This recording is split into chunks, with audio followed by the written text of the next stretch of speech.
Syederalun Polresta Banda Aceh Kamis pagi memusnahkan barang bukti sabu-sabu seberat 4,8 kg lebih di halaman Mapolresta setempat. Ditaksir, narkoba itu bernilai sekira 5 miliar rupiah.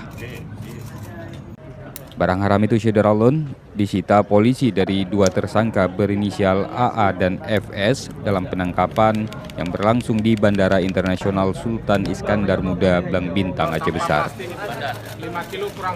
Musnahannya dilakukan dengan cara dilarutkan lalu di blender. Polisi mengaku menyisihkan sebagian kecilnya untuk kepentingan proses persidangan tersangka.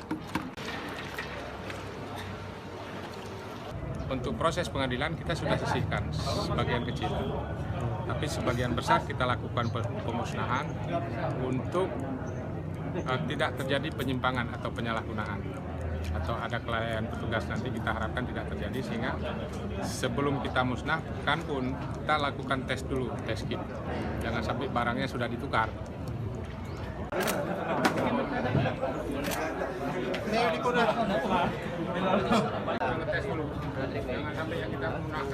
Dari Banda Aceh, Muhammad Ansar, Serambi On TV.